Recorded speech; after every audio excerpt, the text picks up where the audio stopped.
Friends, कैसे हो। Last class में दोस्तों हमने 3 सांद्रताएं पढ़ी थी। मोलरता, मोललता और नार्मलता। हम पढ़ रहे थे चैप्टर नंबर 2 सॉल्यूशन, जिसमें हम सांद्रताएं पढ़ रहे थे। और लास्ट क्लास में मैंने आपको 3 सांद्रताएं पढ़ाई थी, मोलरता, मोललता और नार्मलता। इनके आपको न्यूमेरिकल भी कराए थे ताकि आप इन्हें ढंग से क्लियर कर सकें। स्टूडेंट, एक लास्ट सांद्रता और पढ़ लेते हैं। वैसे बुक में नहीं है ये, फिर भी अगर कभी क्वेश्चन आ जाए तो हमें इसके बारे में भी जानकारी होनी चाहिए। तो आज हम एक सांद्रता और पढ़ते हैं, फिर चैप्टर को आगे पढ़ेंगे। तो हम पढ़ने वाले हैं एक और सांद्रता जिसका नाम है फार्मलता।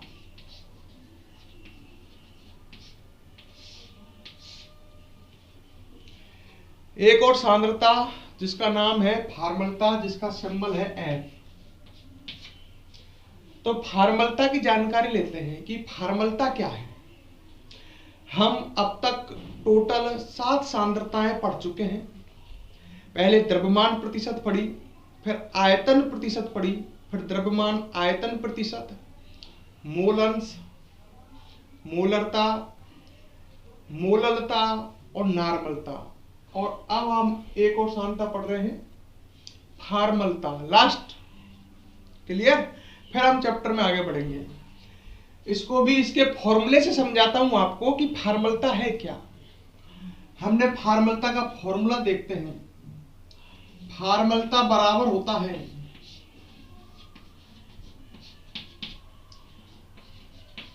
विलेय की ग्राम में मात्रा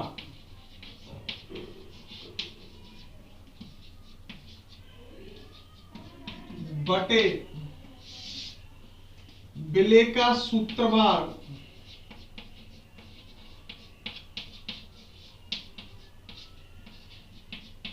इनटू बिलियन का आयतन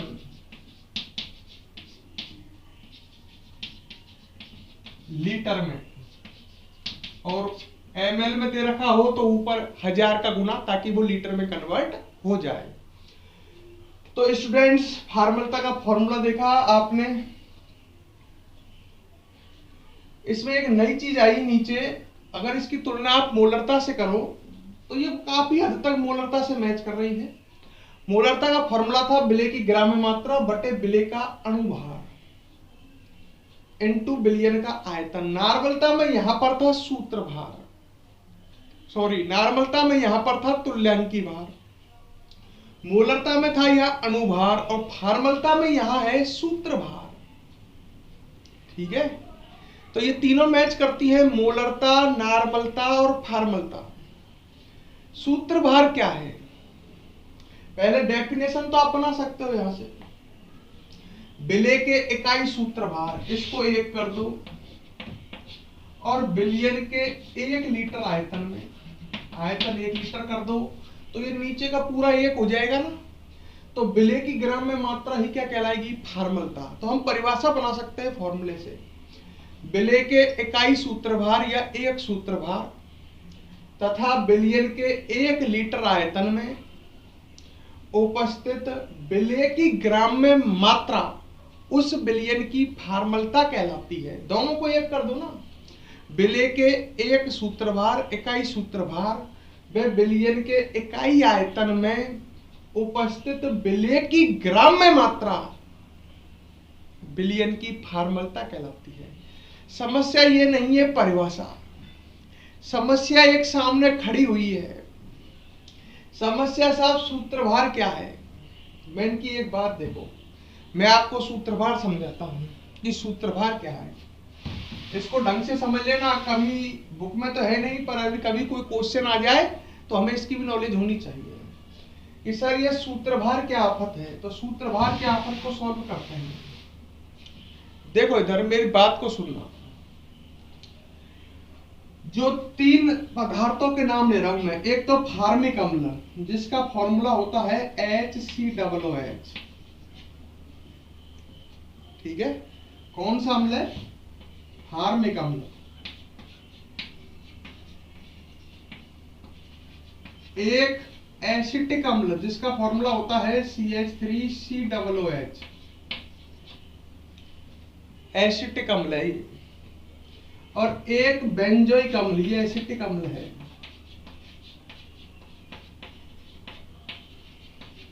और ये है बेंजोइक अम्ल C6H5COOH, तीनों कार्बोक्सिलिक अम्ल हैं।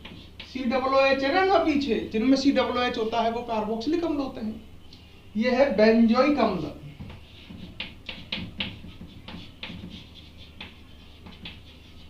ये तीनों पदार्थ जो हैं ये विलायक बेंजीन में, ये तो तीनों पदार्थ जो है, जैसे अपन ने ले लिया मान लो एसिटिक अम्ल, ये विलेय है, और विलायक कौन है? बेंजीन। तो ये तीनों बेंजीन में द्विलक बनाते हैं।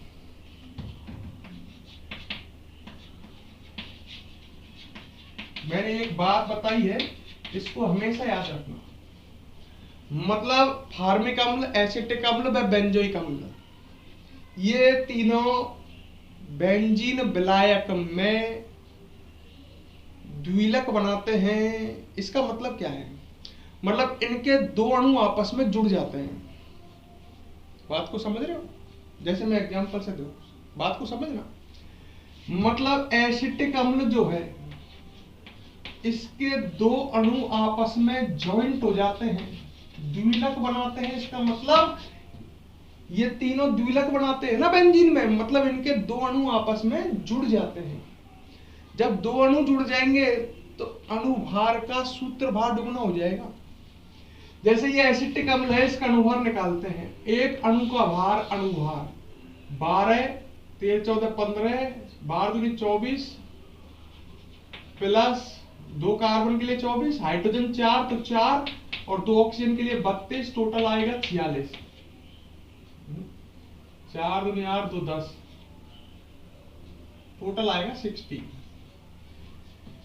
ढंग से देख लो, एसिटिक अम्ल कार्बन कार्बन जोड़ निकाले ना, 12 12 24, 24 और 4 28 और 32, टोटल हो गया 60।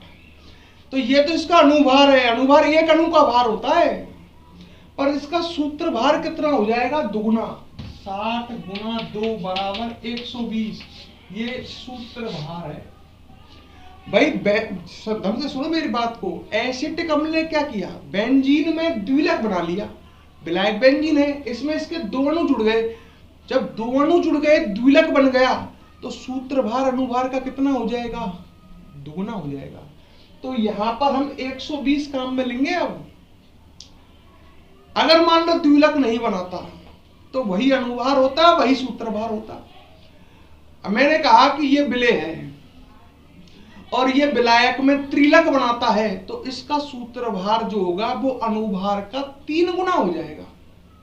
3 अणु जुड़ जाएंगे ना, त्रिलक बनाएगा तो सूत्रभार अणुभार का कितना हो जाएगा? 3 गुना।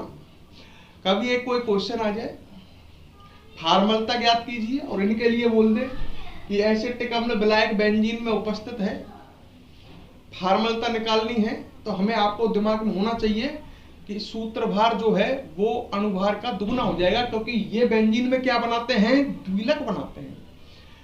तो ठीक है स्टूडेंट, ये क्लियर है ना? इस पे क्वेश्चन अपने बुक में नहीं है, तो इसलिए न्यूमेरिकल अपन कर नहीं रहे, पर कभी कोई जरूरत पड़ जाए तो आपकी नॉलेज जरूर होनी चाहिए। ठीक है, हमें नॉलेज ग्रहण करनी है, मेन चीज तो ये है। आगे बढ़ते हैं। अब हम अगले टॉपिक पर बढ़ते हैं।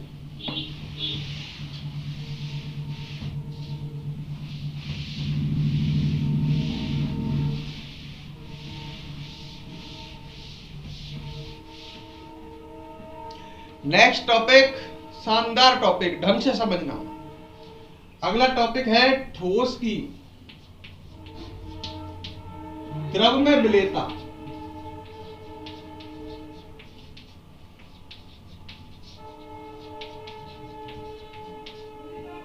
हाँ, ठोस की द्रव में विलेयता।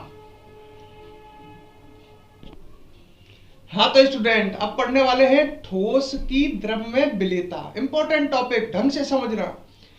समझाने में भी मजा तभी आएगा जब आप वीडियो को बारे में कमेंट करोगे, वीडियो को लाइक करोगे, मुझे बताओगे कि ये वीडियो आपको कैसी लगी, तब मैं भी अच्छे से समझा पाऊंगा। ठोस की द्रव में विलेयता। देखो भाई स्टूडेंट, सुनना, एक एक शब्द को ढंग से समझना। मैं आपसे रिक्वेस्ट कर रहा हूं कि वीडियो पूरी देखा करो, नहीं तो मेरी मेहनत का कोई फल नहीं मिलेगा मुझे। जो हम इस समय लॉकडाउन में मेहनत कर रहे हैं, इसका कोई फल नहीं मिलेगा अगर आप वीडियो को कंप्लीट नहीं देखते हैं। तो स्टूडेंट, वीडियो कंप्लीट देखा करो। हाँ भाई, पहली बात, ये ठोस जो है ये तो विलेय है, या ऐसे कह लो विलेय ठोस है, और विलायक है ये द्रव। मतलब विलायक द्रव है, कोई लिक्विड है। जैसे मैंने कहा विलायक पानी है, समझ गए, विलायक द्रव है। और विलेय ठोस है। ठोस मैंने कहा जैसे विलेय चीनी है, नमक है।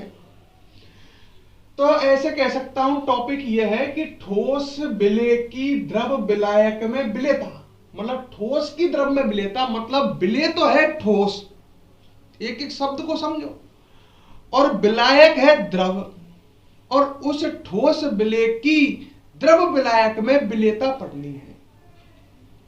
क्लियर? अब सुनो मेरी बात को।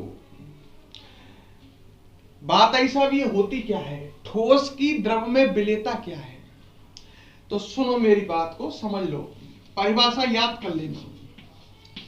निश्चित ताप पर, मतलब ताप कर दिया है फिक्स। लड़का कहता है क्यों कर दिया साहब आपने ताप फिक्स? मैंने कि यार अगर ताप फिक्स नहीं करूंगा ना तो ठोस की द्रव में विलेयता प्रभावित हो जाएगी। ताप जो है वो ठोस की द्रव में विलेयता को प्रभावित करता है, इसलिए हमें ताप को कांस्टेंट करना पड़ेगा, विलेयता पढ़नी है तो, नहीं तो विलेयता तो चेंज होती रहेगी। तो इसलिए हमने कहा निश्चित ताप पर, मैं इसको समझा रहा हूं कि ठोस की द्रव में विलेयता क्या है। निश्चित ताप पर 100 ग्राम द्रव विलायक में, विलायक द्रव ही है ना, विलायक द्रव है, अधिकतम घुली हुई, अधिकतम घुली हुई ठोस विलेय की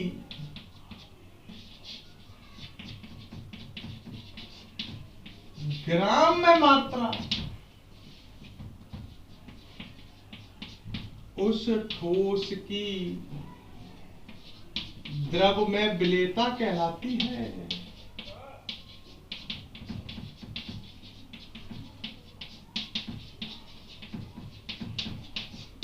तो मैंने एक डेफिनेशन लिखी कि ठोस की द्रव में विलेयता क्या है, डेफिनेशन से समझाइए।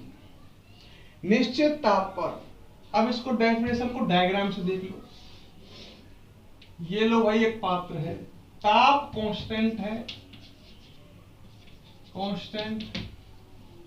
निश्चित ताप पर 100 ग्राम द्रव विलायक, ये लो भाई 100 ग्राम है, कौन है ये, विलायक है, द्रव विलायक है, में अधिकतम घुली हुई विलेय की।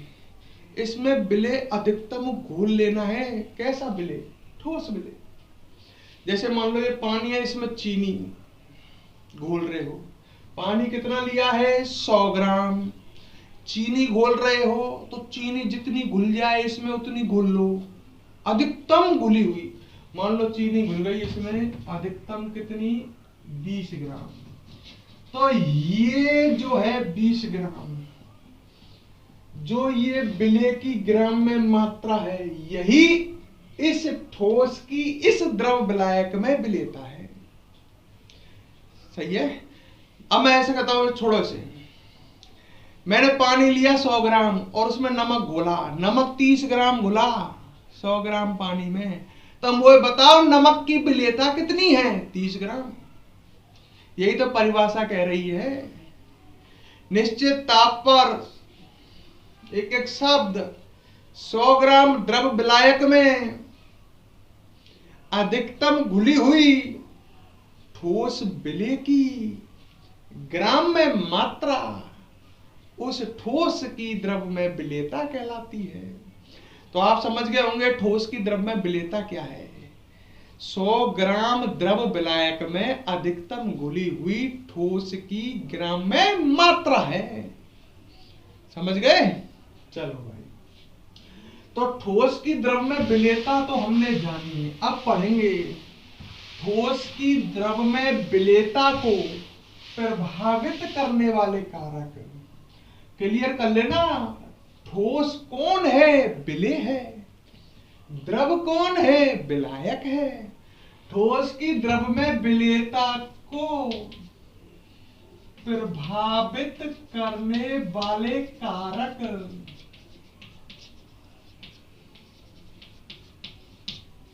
तो ये अपना टॉपिक है। अब ठोस की द्रव विलायक, ठोस की द्रव में विलेयता को प्रभावित करने वाले कारक कौन कौन से हैं? तो पहला कारक है विलेय व विलायक की प्रकृति।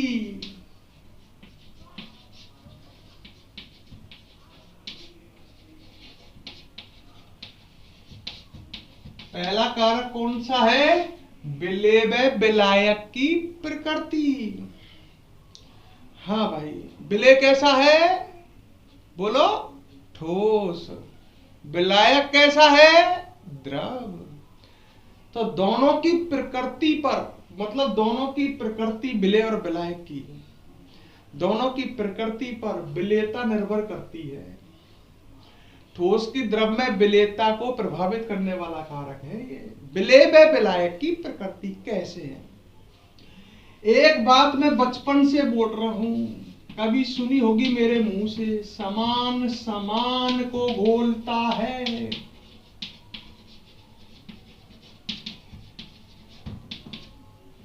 समान समान को घोलता है।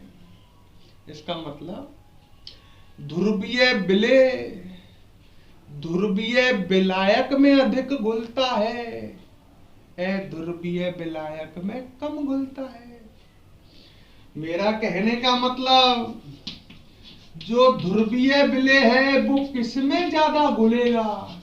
ध्रुवीय विलायक में। और अध्रुवीय विलेय किस में अधिक घुलेगा? अध्रुवीय विलायक में।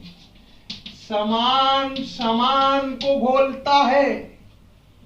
समझ जाओ, ध्रुवीय विलेय ध्रुवीय विलायक में ज्यादा घुलता है, अध्रुवीय विलेय अध्रुवीय विलायक में ज्यादा घुलता है। मैं एग्जांपल से देता हूं, जैसे इसका एग्जांपल देता हूं NaCl, नमक। ठोस है ना, ठोस विलेय ठोस है, बुद्धि में रखना, कहीं यहां की जगह और कोई सा ले ले। NaCl ध्रुवीय विलेय है क्योंकि इनके अंदर होते हैं Na+ और Cl-, ये धनायन और ऋणायन। जिसके अंदर आवेश होगा वो ध्रुवीय होगा। ठीक है, ये ध्रुवीय विलेय है। ध्रुवीय विलायक जल में अधिक घुलेगा। जल भी ध्रुवीय होता है। जल H2 अणुओं से बना होता है। हाइड्रोजन की विद्युत कम होती है, ऑक्सीजन पर ऋणावेश, हाइड्रोजन पर धनावेश। ऑक्सीजन की विद्युत H2 अणु B से ऑक्सीजन की विद्युत अधिक, इस पर ऋणावेश, ऑक्सीजन विद्युत अधिक, तो इस बंध के इलेक्ट्रॉनों खींचेंगे। ऑक्सीजन पर आंशिक ऋणावेश, हाइड्रोजन पर आंशिक धनावेश। जल H2 अणुओं से बना है जिसमें H और O पर आवेश है। जल ध्रुवीय विलायक है और NaCl ध्रुवीय विलेय है। तो नमक जो है NaCl वो जल में अधिक घुलेगा। अगर तुम इसको बेंजीन में घोलो, बेंजीन जो होता है ना, नमक को आप बेंजीन में घोलो कम घुलेगा। बेंजीन अध्रुवीय विलेय है क्योंकि बेंजीन में होते हैं C6H6। ऐसे मान लो कार्बन और हाइड्रोजन की विद्युतता लगभग समान होती है, बेंजीन में C6H6 अणु होते हैं। बेटा जब कार्बन और हाइड्रोजन की विद्युतता लगभग समान होगी तो कोई आवेश नहीं होगा। तो बेंजीन कैसा विलायक है? अध्रुवीय विलायक है। तो बात को समझो, नमक है ध्रुवीय विलेय और जल है ध्रुवीय विलायक। तो नमक की जल में विलेयता अधिक आएगी, बेंजीन में घोलोगे तो विलेयता क्या रह जाएगी? कम। तो बताओ विलेय और विलायक की प्रकृति से प्रभाव पड़ रहा है कि नहीं पड़ रहा? दोनों की प्रकृति समान होनी चाहिए, जब तो विलेयता ज्यादा आएगी। मतलब दोनों या तो ध्रुवीय होने चाहिए या अध्रुवीय। इसका भी एग्जांपल देता हूं, जैसे मैंने लिखा I2S8, ये सब अध्रुवीय मिले हैं। आयोडीन, सल्फर अध्रुवीय क्यों? क्योंकि आयोडीन I2 अणु से बनी होगी, कोई आवेश नहीं होगा। सल्फर एसिड अणुओं से बना होगा, इनमें कोई आवेश नहीं होगा, समान परमाणु है। अध्रुवीय मिले हैं तो बेंजीन में ये ज्यादा घुलेंगे, अध्रुवीय विलायक में। और अगर इनको अपन आयोडीन को, सल्फर को अगर अपन ध्रुवीय विलायक पानी में घोले तो कम घुलेंगे। तो समान समान को बोलता है भाई। विलेय और विलायक की प्रकृति जो होती है वो विलेयता को प्रभावित करती है। दोनों की प्रकृति समान होनी चाहिए, सही है। जैसे NaCl है, वो जल में अधिक घुलता है क्योंकि दोनों ही ध्रुवीय हैं। और जो I2 और S8 है, ये बेंजीन में अधिक घुलते हैं क्योंकि दोनों ही अध्रुवीय हैं। क्लियर? बढ़ूं आगे। दूसरा प्रभावित करने वाला कारक है, दूसरा कारक है स्टूडेंट ताप। ठोस की द्रव्य विलेयता को प्रभावित करने वाला कारक दूसरा कौन सा है? ताप है। अब ताप से क्या प्रभाव पड़ता है? मैं शुरू में कह रहा था, जब मैंने इसकी ठोस की द्रव्य विलेयता को आपको डेफिनेशन बताई थी, तो मैंने कहा था निश्चित ताप पर 100 ग्राम द्रव्य विलायक में, ऐसे बोला था ना। मैंने कहा था ताप भी ठोस की द्रव्य विलेयता को प्रभावित करने वाला, दो ही तो कारक हैं यार, विलेय और विलायक की प्रकृति और ताप। याद कर लो, इतना कठिन थोड़ी है। देखो ताप कैसे प्रभावित करता है। एक बात सुनना मेरी, है ना, ये पानी है, जल, ढंग से समझना। और इसमें एक नमक का बड़ा सा टुकड़ा डाल दिया, नमक है NaCl, इसका टुकड़ा डाल दिया, इसके अंदर Na+ और Cl- आयन है। जैसे मैं पानी में नमक डालूंगा ये घुलेगा, इसके अंदर से कौन से आयन निकल के भगेंगे? Na+ और Cl-। क्या बनेगा? विलयन। विलयन समांगी मिश्रण होता है। जब इसमें से Na+ और Cl- पानी में घुलेंगे तो क्या बनेगा? विलयन। मतलब कौन सी अभिक्रिया चल रही है? विलेय NaCl विलायक जल में मिलकर के, घुल करके क्या बना रहा है? विलयन। ये अभिक्रिया चल रही है। मतलब विलेय से NaCl से Na+ Cl- विलायक में जाएंगे, विलयन बनेगा। ये अभिक्रिया चली जैसे ही मैंने इसको, नमक को पानी में डाला। लड़का कहता है कि ये भी चलेगी। हाँ साहब, ये भी चलेगी। मतलब विलयन में से ये वापस जाते हैं Na+ Cl- और वापस नमक भी बनाते हैं, ये भी चलती है। मतलब दो अभिक्रिया चलती है। Na+ Cl- दोनों विलायक में घुल करके विलयन बनाते हैं, एक तो ये, और विलयन से वापस Na+ Cl- विलेय बनाते हैं, विलायक अलग। मतलब दोनों दिशाओं में अभिक्रिया चलती है। इधर विलयन बनता है, इधर वापस विलेय और विलायक बनते हैं। जैसे मैं नमक को डालता हूं तो ये अभिक्रिया फास्ट होती है, क्योंकि ये घुलेगा ना। जब घुलेगा तो इसका मतलब Na+ Cl- भगेंगे, विलयन निर्माण की अभिक्रिया फास्ट चलती है। धीरे धीरे धीरे धीरे धीरे दोनों अभिक्रियाओं का वेग समान हो जाता है और इसमें आ जाता है साम्य। इस बर्तन में जब साम्य आ जाएगा, साम्य का मतलब समझ गए? अग्र अभिक्रिया और पश्च अभिक्रिया का वेग कुछ समय बाद बराबर हो जाएगा। स्टार्टिंग में कौन सी अभिक्रिया तेज थी? अग्र अभिक्रिया, विलयन निर्माण की अभिक्रिया। धीरे धीरे धीरे अग्र और पश्च दोनों अभिक्रियाओं का वेग समान हो जाएगा। इस बर्तन में साम्य आए। जब दोनों अभिक्रियाओं का वेग समान हो जाएगा तो ये नमक अब घुलता बंद हो जाएगा। जितना घुल लिया उतना घुल लिया, अब नमक घुलता बंद हो जाएगा। क्यों? क्योंकि जितना विलयन बनेगा उतना वापस नमक बनेगा, जितना विलय विलयन बनाएगा उतना विलयन वापस विलय बनाएगा, तो नमक कहां से घुलेगा? अब इस समय सोचो, पानी में नमक अधिकतम घुल चुका है क्या? सोचो प्रैक्टिकली, पानी में नमक का बड़ा सा टुकड़ा डाला, शुरू में अग्र विक्रिया तेज, नमक घुलता गया घुलता गया घुलता गया, थोड़ी देर बाद क्या होगा? जब शाम में आ जाएगा नमक घुलता बंद हो जाएगा। क्यों हो जाएगा? समझ गए ना? जितना नमक से विलयन बनेगा, विलयन से वापस नमक बनेगा, तो नमक कहां घुलेगा? नहीं घुलेगा। शाम में आ गया, इस समय इस विलयन में अधिकतम नमक घुला हुआ है, मतलब ये विलयन संतृप्त विलयन है।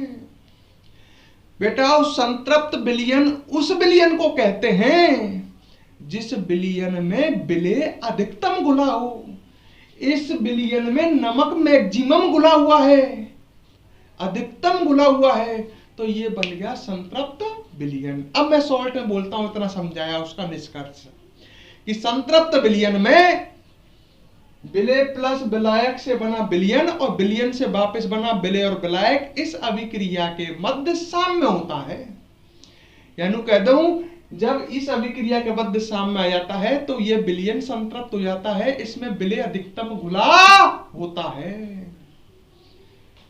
कैसे भी समझ लो, उल्टा सीधा उल्टा सीधा, मतलब एक लाइन सीधी सी, संतृप्त विलयन में इस अभिक्रिया के बीच में साम्य स्थापित होता है। ठीक है, ये विलयन संतृप्त है, इसमें साम्य आया हुआ है, अधिकतम नमक घुला हुआ है। अच्छा, यदि किसी विलय के लिए अग्र अभिक्रिया ऊष्मा शोषी है, अग्र का मतलब समझ गए, विलयन निर्माण की अभिक्रिया, ताप का प्रभाव पड़ने वाले हो, ताप की तो एंट्री करवा दो, कि ताप डोलेगा नहीं, ताप की एंट्री करवाएंगे। इस विलयन में, इस बर्तन में साम्य है, सही है, विलय और विलायक के बीच में। अब मान लो अगर अग्र अभिक्रिया ऊष्मा शोषी है, कोई विलय ऐसा है जिसके लिए अग्र अभिक्रिया कैसी आती है? ऊष्मा शोषी, और अब मैं इसको ताप बढ़ाऊं, तो ताप बढ़ाने पर ऊष्मा शोषी अभिक्रिया खुश हो जाती है। ये लासातालीय कहता है, लासातालीय कहता है अग्र अभिक्रिया ऊष्मा शोषी है तो पश्च कैसी होगी? क्षेपी।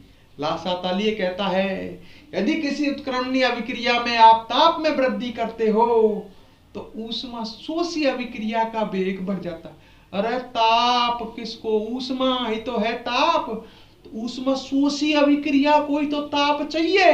अग्र अभिक्रिया ऊष्मा शोषी है, आप ताप बढ़ा रहे हो, उसको ऊष्मा दे रहे हो, अग्र अभिक्रिया का वेग बढ़ जाएगा, और अग्र अभिक्रिया का वेग बढ़ा तो विलयन निर्माण बढ़ गया, मतलब इसकी विलयता बढ़ गई।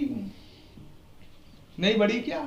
अब ये कम घुलेगा कि ज्यादा घुलेगा? ज्यादा घुलेगा अब ये, क्योंकि देखो इसमें अधिकतम नमक घुला हुआ था, और मैंने कहा माना अग्र अभिक्रिया ऊष्मा शोषी है, तो ताप बढ़ाने पर क्या होगा? अग्र अभिक्रिया का वेग बढ़ेगा तो विलयन बढ़ेगा ना, विलय घुल जाएगा और विलय और घुल जाएगा। अग्र अभिक्रिया का वेग बढ़ गया तो ये और छोटा रह जाएगा ना, सही है। और अगर अग्र अभिक्रिया ऊष्मा क्षेपी होती तो लासातालीय कहता है पश्च अभिक्रिया ऊष्मा शोषी होगी ना, फिर तो पश्च अभिक्रिया का वेग बढ़ जाएगा, और पश्च अभिक्रिया का वेग बढ़ गया तो ये साइज में बढ़ेगा, विलय बनेगा, तो विलयता सोचो बढ़ी कि घटी? घटी। दो स्थिति हैं, अगर कोई विलय ऐसा है, कोई विलय, जैसे कुछ एग्जांपल देता हूं, NaCl, KCl, AgCl, AgNO3, इनकी जो अग्र अभिक्रिया है ऊष्मा शोषी होती है, तो ताप बढ़ाने पर इनकी अग्र अभिक्रिया का वेग बढ़ेगा, तो इनकी ताप बढ़ाने पर विलयता बढ़ेगी। और कुछ ऐसे भी हैं विलेय जैसे NaOH है, लिथियम सल्फेट है, CaCO3 है, इनकी जो अग्र अभिक्रिया है वो होती है ऊष्माक्षेपी। तो ताप बढ़ाने पर पश्च अभिक्रिया का वेग बढ़ता है तो इनकी विलेयता घटती है। तो बताओ ताप बढ़ाने पर ठोस की द्रव में विलेयता को प्रभाव पड़ता है कि नहीं पड़ता? पड़ता है। ढंग से क्लियर कर लो। देखो भाई सिंपल समझो, ज्यादा नहीं, कि भाई जो संतृप्त विलयन है, संतृप्त विलयन जिसमें अधिकतम विलेय घुला हुआ है, उसमें ये अभिक्रिया चलती रहती है। जो सामने पे होती है विलेय प्लस विलायक से क्या बना? विलयन। सही है। और लासाताली के अनुसार यदि किसी विलेय के लिए अग्र अभिक्रिया कैसी है, विलेय निर्माण की ऊष्मा शोषी, तो ताप बढ़ने पर उस अभिक्रिया का वेग बढ़ेगा। तो विलेय की विलयन में विलेयता बढ़ेगी, विलायक में घुलेगा वो ज्यादा। ऐसे लवणीय हैं। यदि किसी लवण के लिए, किसी पदार्थ के लिए अग्र अभिक्रिया ऊष्माक्षेपी है जैसे ये, तो ताप बढ़ाने पर पश्च अभिक्रिया का वेग बढ़ेगा तो इनकी विलेयता में क्या आएगी? कमी आएगी। ढंग से क्लियर कर लो। मैं इतना पुकार रहा हूं, समझा रहा हूं, बिल्कुल ढंग से समझो, स्लो स्लो, बिल्कुल स्लो। क्लियर हो गया हो तो आगे बढ़ जाऊं।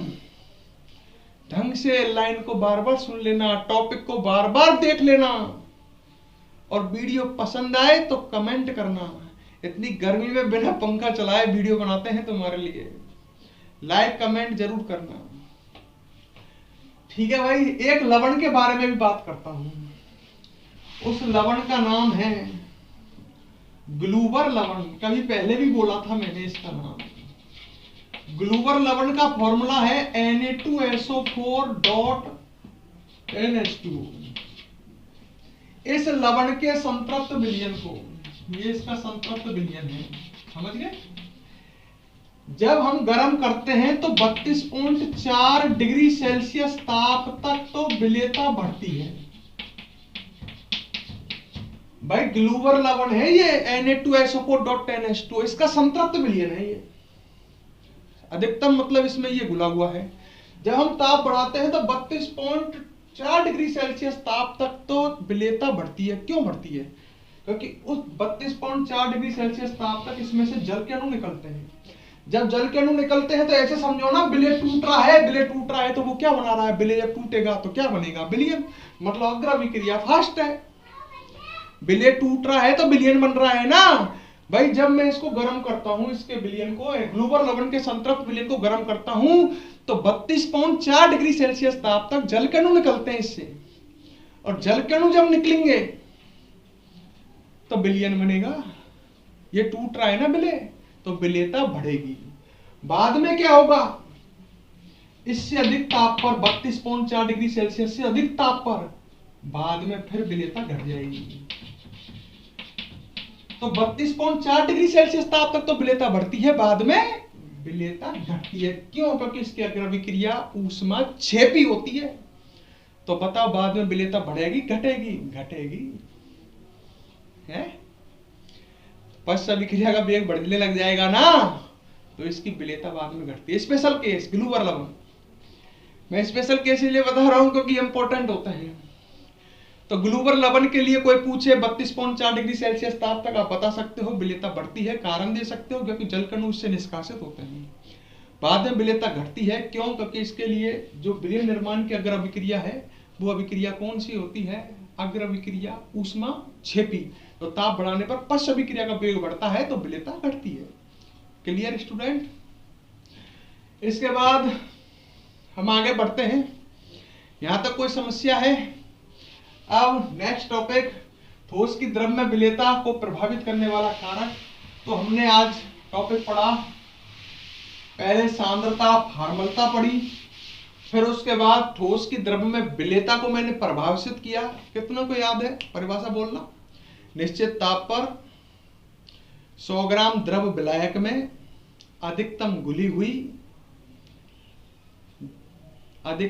हुई ठोस विलेय की ग्राम में मात्रा क्या कहलाती है? ठोस की द्रव में विलेयता। फिर विलेयता को प्रभावित करने वाले दो कारक बताए। पहला कारक कौन सा बताया स्टूडेंट? पहला कारक बताया विलेय और विलायक की प्रकृति। मैंने कहा दोनों की प्रकृति समान होनी चाहिए, समान समान को घुलता है। ध्रुवीय विलेय ध्रुवीय विलायक में घुलता है अधिक, और अध्रुवीय विलेय अध्रुवीय विलायक में अधिक घुलता है। और दूसरा प्रभावित करने वाला कारक बताया मैंने ताप। मैंने कहा संतृप्त विलयन में एक उत्क्रमणीय अभिक्रिया चलती है। यदि वह उत्क्रमणीय अभिक्रिया अग्र दिशा में ऊष्मा शोषी है किसी विलेय के लिए, तो ताप बढ़ाने पर विलेयता बढ़ेगी, और अग्र दिशा में अगर अभिक्रिया ऊष्मा क्षेपी है तो ताप बढ़ाने पर विलेयता घटेगी। इतना समझाया है। आगे बढ़ते हैं हम। अब पढ़ेंगे गैस की द्रव में विलेयता।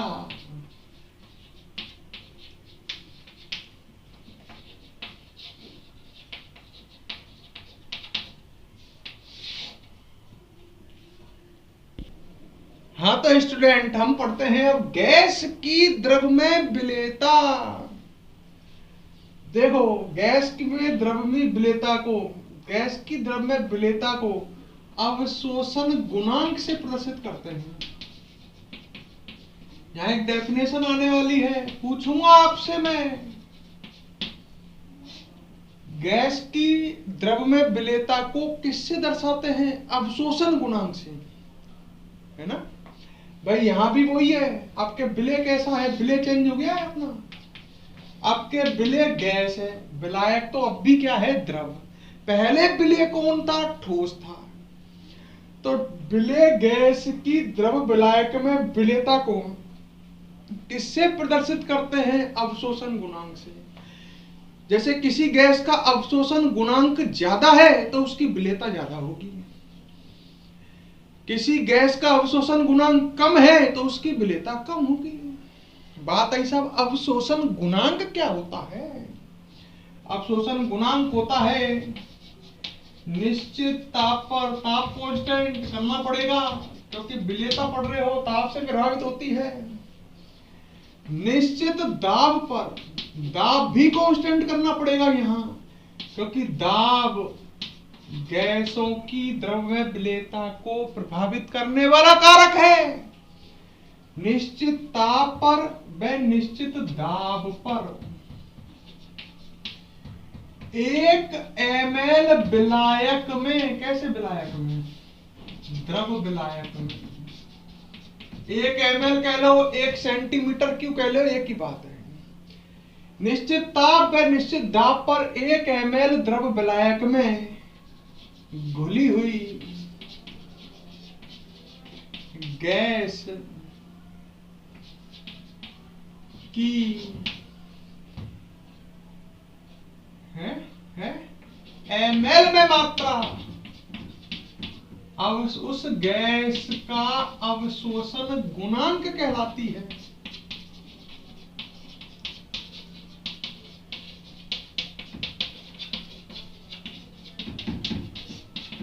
परिभाषा याद कर लो, समझ लो।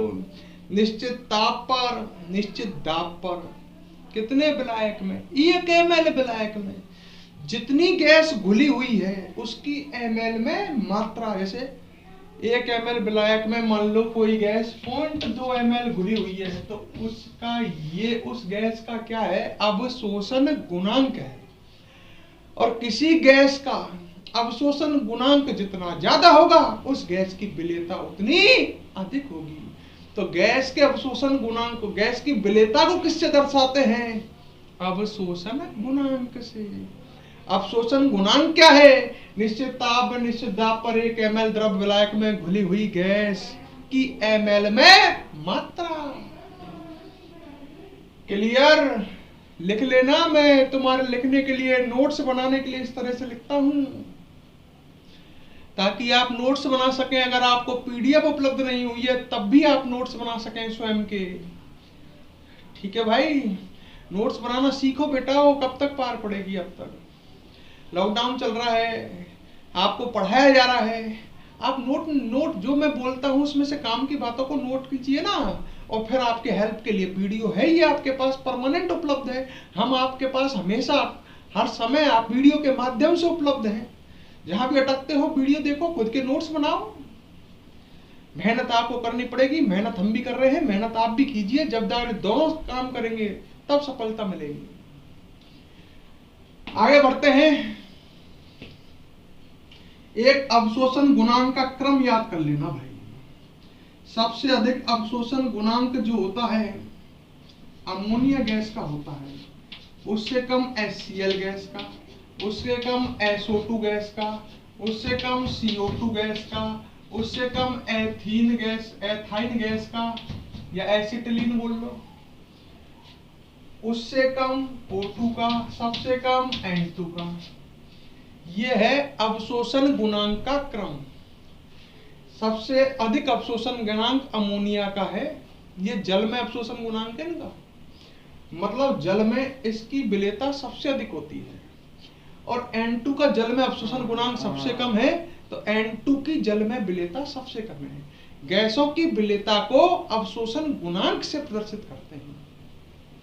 अब पढ़ोगे उसी तरह जैसे आपने पढ़ा था पहले, ठोस की द्रव्य में विलेयता को प्रभावित करने वाले कारक। अब पढ़ोगे गैस की द्रव्य में विलेयता को प्रभावित करने वाले कारक।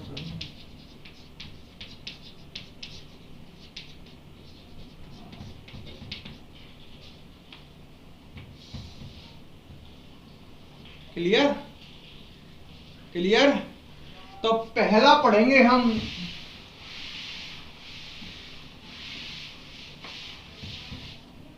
पहला कारक जो वहां पढ़ा था वो डिटो यहां, विलेय विलायक की प्रकृति। वहां भी यही पढ़ा था ठोस की द्रव्य विलेयता में, और अब चेंज है। यहां विलेय कौन है? गैस है। तो विलेय विलायक की प्रकृति। देखो भाई यह कंसेप्ट अलग है। जो विलेय मतलब जो गैस